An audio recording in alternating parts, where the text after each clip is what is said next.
24 hours since we've clamped this up. I did probably about halfway through. I flipped the boards over to clamp them down the other way because I was really afraid that the glue dripping on the wooden clamps was going to make it stick, and it was sticking. You can see where it was sticking here.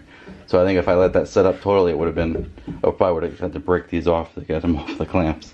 But it worked out good. Everything looks nice and tight, pretty level. So we're gonna go ahead and take it out and see how it looks.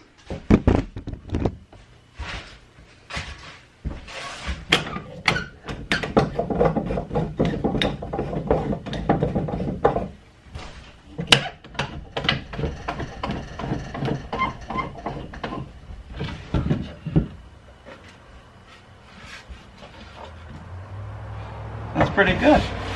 We'll do a little planing, maybe a little scraping and sanding on that, and we'll, that looks nice.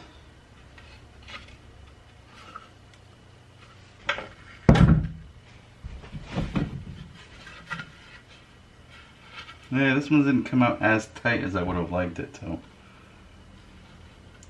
But not terrible either.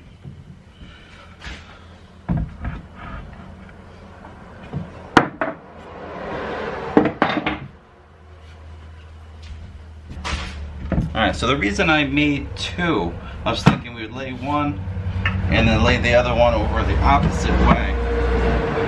Like so. But that might be really thick.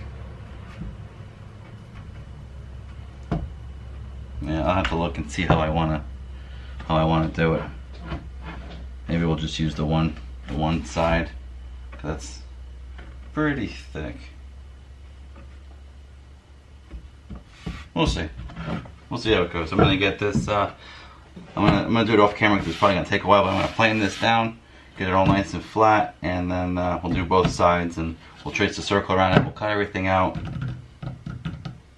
We'll go from there. All right. So I just wanted to show you a little bit of the rounding process to make this nice and round before we go ahead and plane everything down flat. Basically, all I did was I traced out. This is the cylinder here, so I put piece of a cardboard template underneath the cylinder here and just traced around the inside with a Sharpie. And then I put the template on it here and I traced it out, and then I cut horizontal lines down to the line every 1.5 to 2 inches. Then I took a hatchet and we just chopped all that away as close to the line as we could get without going into the line, without risking splitting out anything we didn't want. And it's coming out pretty good. So right now I'm just using a rasp and I am filing this down. This is the biggest part here, so this was off quite a bit, but for splitting it out, I mean, you know, it's about 1/4 inch, so that's not terrible. So but yeah, so I'll check back in when we get this round and we'll see if it fits into the cylinder. Alright, so we got everything all shaped the way we need it now. It fits into the cylinder really nice, really snug against the walls here. So that's good.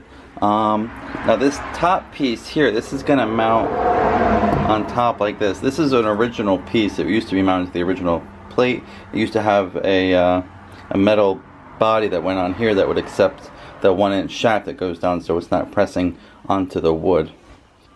So what I did was I went to Lowe's and I got a 1-inch pipe flange with a 1-inch close nipple and a cap. So I screw that to the original piece, and then I'm going to drill a hole so that's recessed. And then we're going to mount this to the pressure plate, so that way that steel shaft is going to be pressing on steel instead of the wood. It will be much less likely to crack.